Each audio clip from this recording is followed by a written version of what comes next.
Buenos días, el día de hoy les hablaré sobre las teorías del comportamiento colectivo, las teorías de la acción colectiva, algunos movimientos sociales de América Latina y algunos movimientos sociales de Colombia.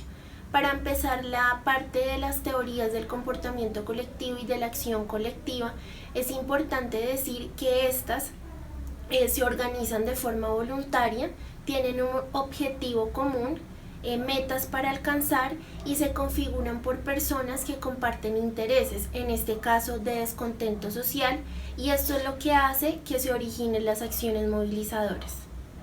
Las teorías del comportamiento colectivo son la teoría del contagio. Según Le Bon, un individuo, por el hecho de ser parte de un grupo de esta índole, pierde su identidad y personalidad consciente. Sus sentimientos y acciones pasan a ser gobernadas por un alma colectiva. Por otro lado, Blumer dice que el contagio tiene un efecto reforzador, ya que hace que otra persona reaccione de la misma manera que otra. Por ende, el primer sujeto se ve reforzado. Los procesos de esta teoría funcionan como un virus en cuanto a que todos los miembros se comportan de una forma similar, tanto así que se llegan a imitar movimientos, posturas y emociones. Esto puede ser voluntario o consciente o primitivo, es decir, automático. Por ejemplo, la violencia. Si un grupo se comporta de esta forma es porque posiblemente hay un contagio en los comportamientos de cada persona. Esto también sucede por las neuronas espejo, las cuales se disparan haciendo que se actúe cuando se observa lo que alguien más hace. Además, si se reconoce que existe un líder, según Freud, esta persona pasa a representar un ideal del yo, lo que también desencadena en procesos de imitación con la finalidad de tener el reconocimiento de este sujeto. La teoría de la convergencia. Esta teoría se basa en características comunes entre los miembros de la masa. Defínase masa como un grupo integrado por personas con objetivos comunes que no está pensado a largo plazo. Entonces, al tener características comunes, la conducta es similar. Regresando al ejemplo de la violencia, esto quiere decir que son personas propensas a hacer uso de esto y se unen por esta misma razón. Por ejemplo, un linchamiento. La teoría de la norma emergente. En el interior de los grupos se establece una propia personalidad. A partir de esto se construyen normas propias de interacción y de acción. Sin embargo, estas no son adecuadas para situaciones donde la masa actúa y cambia con rapidez. Teoría del valor añadido o tensión estructural. Esta teoría hace referencia a los beneficios que se adquieren al hacer parte de un grupo, es decir, que el principio de unión a este es por la garantía de que los propósitos individuales se cumplirán. Por otro lado, explica que estas formaciones de personas ayudan a la transformación y a que las tensiones y demandas sociales se hagan visibles. Teoría de la identidad social. Esta explica el comportamiento individual de las personas dentro del grupo a través del nivel de sentido de pertenencia que pueden llegar a sentir por ser parte de este. Estos miembros piensan que al obtener una identidad social positiva se diferenciará al grupo respecto a otros. Esto deriva del significado valorativo y emocional que cada quien asocia con su pertenencia en el colectivo. De esta teoría resulta la teoría de la autocategorización, la cual sustenta que los sujetos terminan comportándose bajo una identidad social común que debilita el sentido individual de cada quien, enfocándose únicamente en un sentido grupal. Las teorías que siguen explican la acción colectiva. Sin embargo, es importante antes de explicar los marcos de acción, ya que estos son elaborados por los líderes y sirven para definir una realidad social.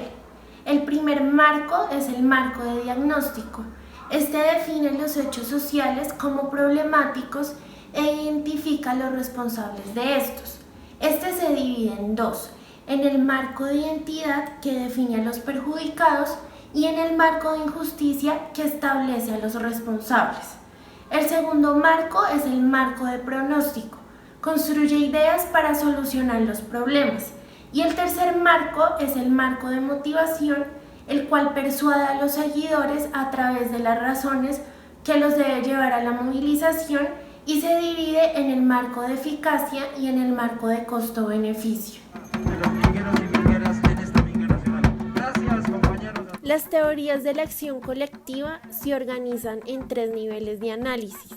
El microsociológico, que se enfoca en aspectos individuales, el mesosociológico, que se ocupa de aspectos grupales, y el macrosociológico, que tiene que ver con el contexto. En el nivel micro se encuentran las siguientes teorías. La teoría de la elección racional.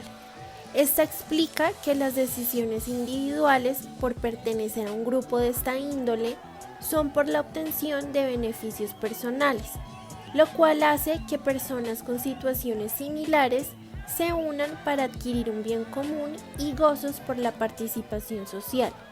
Además, existe una necesidad de identidad y esta se suple siendo parte del colectivo, ya que esto da reconocimiento, estatus y satisfacción personal.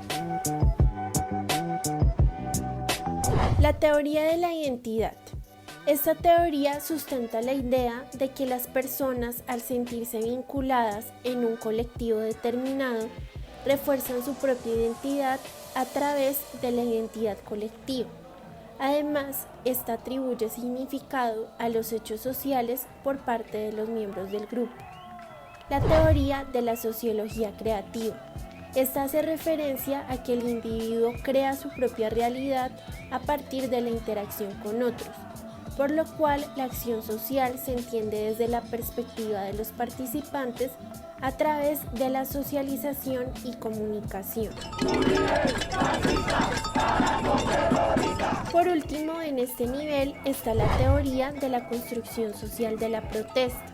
La idea central de esta teoría es la existencia de un problema o conflicto y cómo se construyen los pensamientos colectivos, los cuales se originan con la interacción de lo que se define como conflictivo y genera la acción.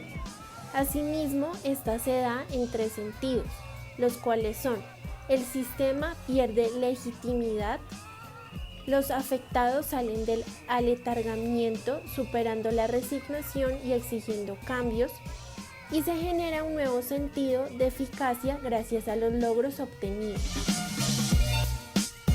En el nivel meso se encuentran las siguientes teorías. La teoría de la movilización de recursos. Esta hace referencia a las estrategias que tienen los colectivos para conseguir recursos, ya sean recursos humanos, económicos, materiales, logísticos, estratégicos, organizacionales y movilizadores. Esto lo hacen para llevar con éxito sus objetivos. Por último, está la teoría del análisis de redes sociales. Esta explica las relaciones e interacciones entre los actores sociales que pueden ser de conflicto o cooperación, además de las posiciones de estos dentro del colectivo y fuera de este, tanto de afinidad o de indiferencia. Por otro lado, existen 3 tipos de redes. Las redes existentes, las cuales están conformadas antes de la movilización. Las redes resultantes, que se construyen como consecuencia de la acción, y las redes informales, las cuales se enfocan en el reclutamiento de seguidores del movimiento social. Finalmente, en el nivel macro se evidencian las siguientes teorías. La teoría de la democracia. Esta plantea la democracia participativa y la democracia asociativa como modelos en los cuales la sociedad es libre de hacer parte de estos procesos y es respetada en cuanto a sus derechos. Sin embargo, también existe la democracia de élites, la cual sostiene que la participación de la ciudadanía únicamente es para votar por personas pertenecientes a grupos selectos y preparadas para estar en el poder. Es el comienzo de un camino. La teoría del capital social. Esta se enfoca en la densidad de las relaciones e interacciones que se dan en una estructura social, en los aspectos que favorecen la participación.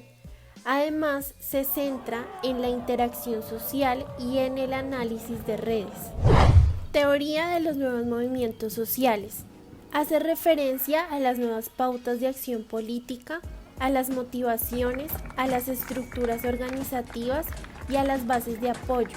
Asimismo, menciona la incapacidad del Estado, por lo cual los movimientos sociales deben asumir nuevos roles y espacios para ser escuchados a partir de perspectivas frescas que entiendan los nuevos conflictos sociales.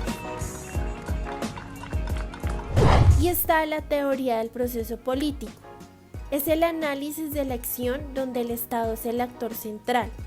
Es el que desde su poder influye en la acción colectiva, tanto para incentivarla como para desincentivarla.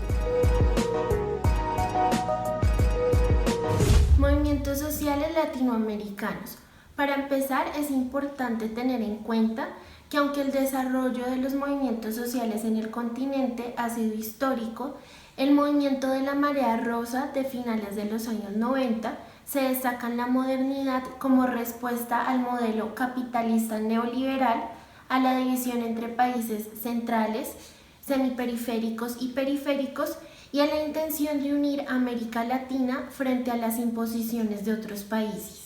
Hoy en América Latina, y desde hace aproximadamente unos 15 o 20 años, se están desarrollando los movimientos sociales más avanzados de todo el planeta.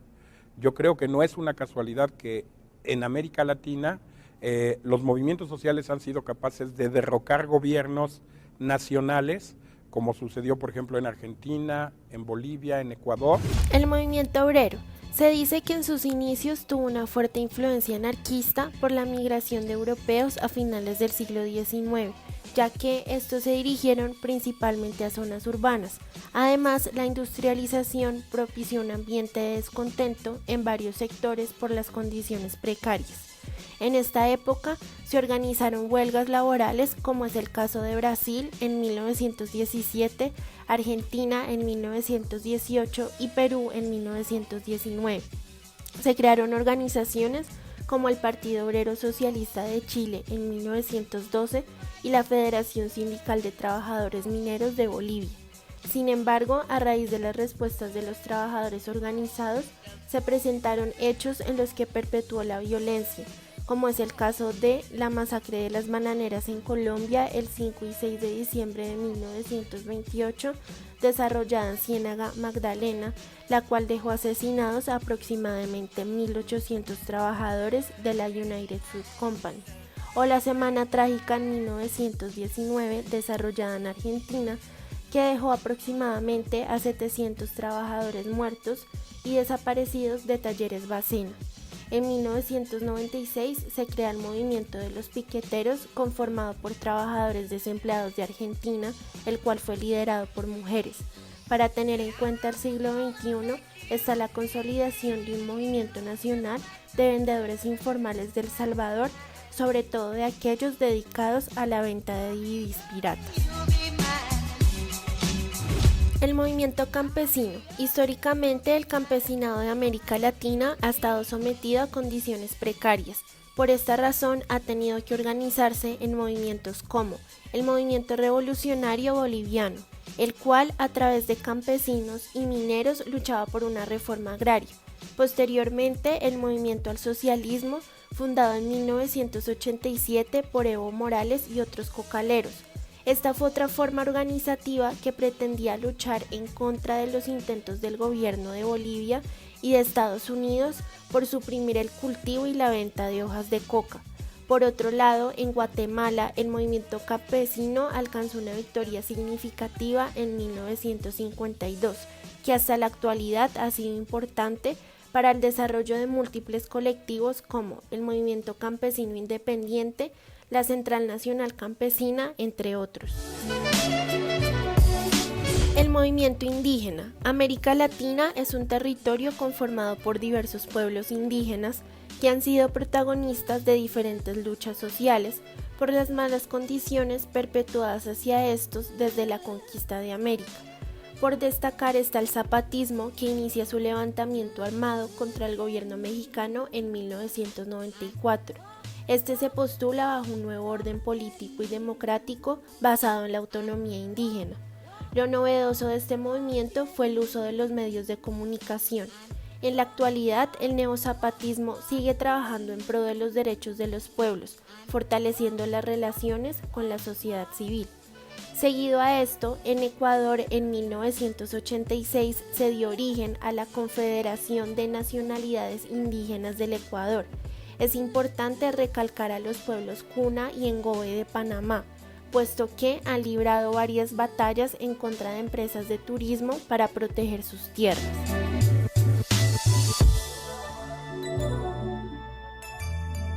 El movimiento estudiantil. Esta ha sido otra forma de organización importante en América Latina para lograr múltiples reivindicaciones. Para empezar, la reforma universitaria en 1918 de Córdoba, Argentina, generó un fuerte impacto en el ambiente universitario y político del continente. Igualmente, en El Salvador, la Federación Estudiantil y el Bloque Popular Juvenil han sido importantes para el desarrollo de esta lucha. Para mencionar algunos hechos del siglo XXI, entre febrero y marzo de 2005, en Costa Rica, el movimiento estudiantil de la comunidad universitaria fue parte de la lucha contra las privatizaciones de las telecomunicaciones y la electricidad. Posterior a esto, en Chile, durante el año 2011, se conformó un movimiento denominado Los Pingüinos por los uniformes de jóvenes de bachillerato que exigían que su educación fuera gratuita. Finalmente, en el año 2012, en México se dio a conocer el movimiento Yo Soy 132. Estaban en contra de las elecciones presidenciales de ese año y fue integrado por estudiantes de universidades. Movimientos de mujeres. Las mujeres en América Latina han tenido una larga historia de movilización, como la primera ola de feministas de principios del siglo XX, quienes lucharon por conseguir el sufragio, y actualmente, desde la década de los 60, este movimiento comenzó a incorporar en la sociedad una visión femenina para que la percepción del mundo fuera vista desde este punto. Las mujeres han tenido que movilizarse en contra de la violencia, la opresión y el odio. Por ejemplo, las madres y abuelas de la Plaza de Mayo, fundada en 1977 en respuesta a las desapariciones de sus hijos durante la dictadura de Videla. En ese mismo año, en El Salvador, se fundó Comadres, un movimiento para ayudar a las familias y víctimas de desapariciones y asesinatos durante la Guerra Civil. Y actualmente el movimiento Ni Una Menos, que surge en Argentina en 2015, siendo un colectivo que se oponía a la violencia contra la mujer de cualquier tipo. En América Latina han habido otros movimientos sociales importantes como los movimientos culturales que buscan aproximarse al pueblo a través del arte, por ejemplo el muralismo mexicano durante la Revolución. Con la expansión de las dictaduras en América Latina también se organizaron diversos sectores de las sociedades en movimientos, como es el caso del Frente Amplio y el Movimiento de Participación Popular de Uruguay. En cuanto al movimiento LGBTIQ+, se han ejercido acciones desde grupos como Nuestro Mundo en Argentina, el cual se fundó en 1967. Este se reconoce como el primer grupo conformado públicamente en América del Sur. Por otro lado, en Brasil, en 1978, nace la agrupación Somos y el grupo de acción lésbica feminista. Igualmente, en Cuba, en el mismo año, nace el Frente Homosexual de Acción Revolucionaria. Finalmente, queda por mencionar a los movimientos ambientalistas, como la Unidad Ecológica Salvadoreña, que ha estado presente en campañas antineoliberales, y la Federación Ecologista Nacional de Costa Rica, que ha luchado en contra de intereses de empresas transnacionales de minería, energía y turismo. Movimientos sociales colombianos. Estos han sido de gran importancia como una muestra de resistencia y de lucha ante el escenario trágico de la historia del país. El movimiento obrero. A principios del siglo XX comienza a aparecer la clase obrera en Colombia por la industrialización. Sin embargo, hubo una fuerte intervención de multinacionales extranjeras por los desarrollos tardíos. Esta fue una de las razones para que se organizaran movimientos como fue el caso de la United Fruit Company y de la Tropical Oil Company. Estos trabajadores buscaban la reducción de las horas laborales, mejores salarios, buenas condiciones en las empresas, esperaban que el servicio de salud fuera óptimo, entre otros. No obstante, los asuntos por los que se organizaron no fueron escuchados. Con el movimiento obrero se dio inicio a la formación de sindicatos. En 1924 se celebró el primer Congreso de Trabajadores y en 1925 apareció la Unión Sindical Colombiana, gracias a personas como Betsa B. Espinal, quien dirigió la primera huelga de obreras en la fábrica de tejidos de Bello en marzo de 1920, y María Cano, quien fue importante en la lucha por la defensa de los derechos laborales con su expresión los 3 ochos: 8 horas de trabajo, 8 horas de estudio y 8 horas de descanso. Se reconoció el derecho a la conformación de sindicatos en 1931. El 26 de abril de 1934 se reglamentó el decreto 895 para jornadas laborales de 8 horas. A pesar de esto, el Estado, las compañías y otros sectores de la sociedad miraban con sospecha a los sindicalistas, a tal punto que con el apoyo de la Iglesia se propiciaron campañas moralizadoras para reorientar a esas almas perdidas por las malas influencias foráneas. Hoy en día, el movimiento obrero, aunque sea de corte tradicional, continúa siendo vigente a través de colectivos como la Central Unitaria de Trabajadores, el Sindicato Nacional de Trabajadores de Colombia, entre otros. Movimiento campesino. Por las decisiones de los grandes terratenientes en base a la explotación de los campesinos, la concentración de la tierra, entre otros, a comienzos del siglo XX se comenzó a conformar este movimiento, que exigía no ser una fuerza de trabajo sumisa y pedía trabajar para beneficio propio. Como resultado, en 1928 se consolidó el Partido Agrario Nacional. Por la Gran Depresión de 1929 se crearon sindicatos obreros rurales y unidades de acción rural, como la Confederación Campesina e Indígena, la Federación Agraria Nacional y la Asociación Nacional de Usuarios Campesinos. Finalmente, queda por mencionar que el movimiento campesino, al igual que los demás sectores sociales, se sintió fortalecido por la magnitud del primer paro cívico nacional de septiembre de 1977.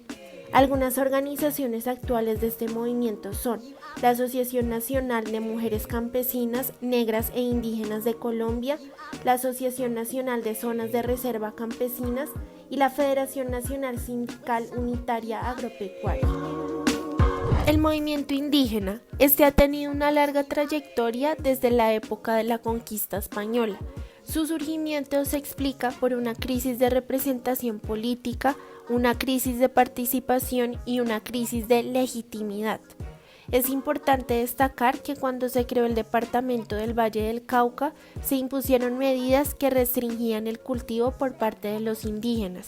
Sin embargo, estos eligieron a Quintín Lame como representante y se fundó el movimiento La Quintinada. A partir de este se esperaba tener reconocimiento.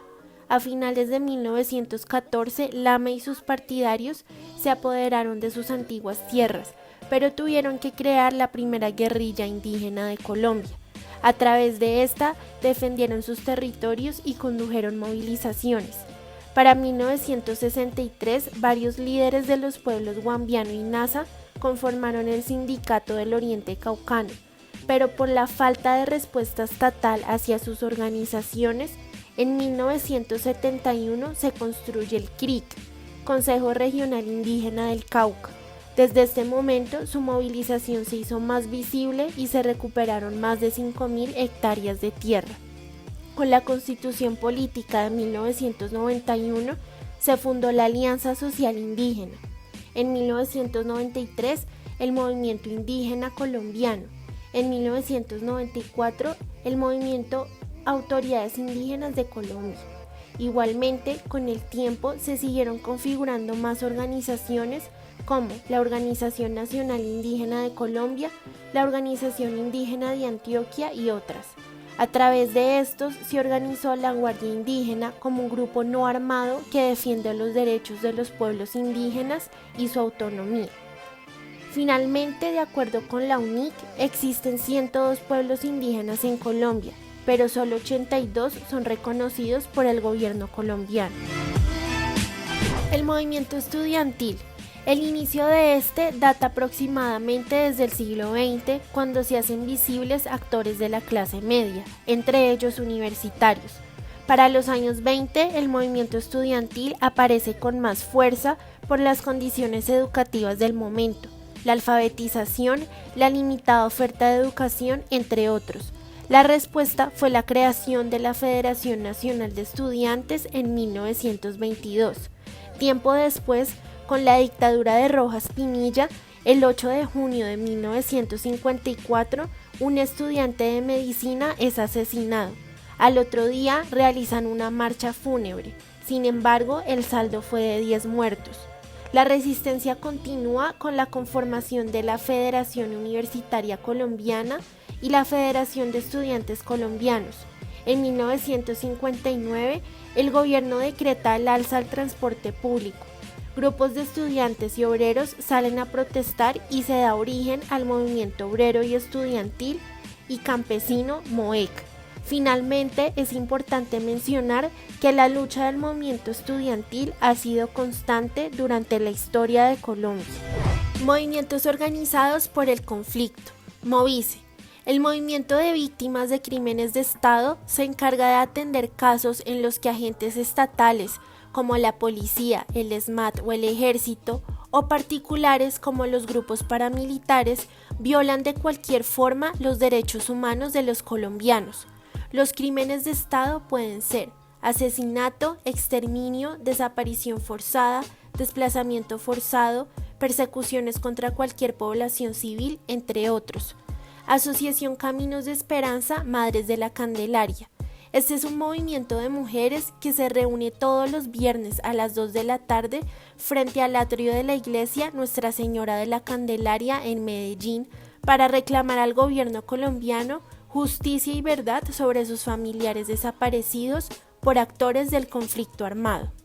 Madres de falsos positivos de Soacha y Bogotá, Mafapo.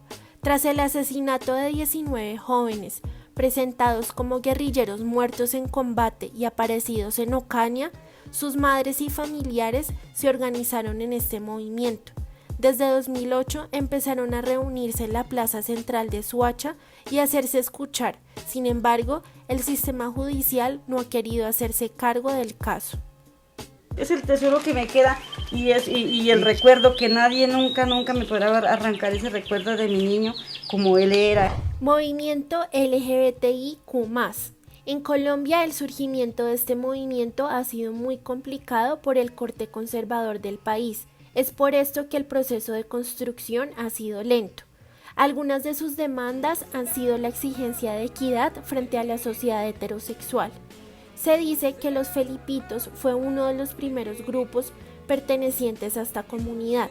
Surgió en la década de los 40 en Bogotá y sus miembros eran únicamente hombres de la clase alta. Posterior a esto, en 1976, se crea en Medellín el Movimiento de Liberación Homosexual de Colombia. En 1978, el Grupo de Estudio de la Cuestión Homosexual, el cual unió fuerzas con grupos feministas. En 1986, el colectivo Orgullo Gay establece relaciones con colectivos internacionales de homosexuales y lesbianas. Para ese momento, se hace más persistente en el escenario político del país al ser reconocido como un actor en las decisiones de cambio. Movimiento ambiental.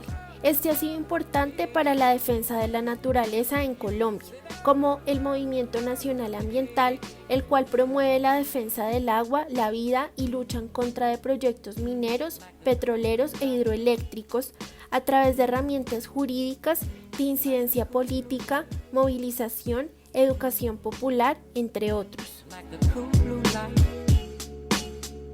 Para finalizar, quisiera mencionar que estos son solo algunos movimientos sociales de América Latina y de Colombia, ya que debemos tener en cuenta que existen muchas luchas para las cuales hay múltiples grupos.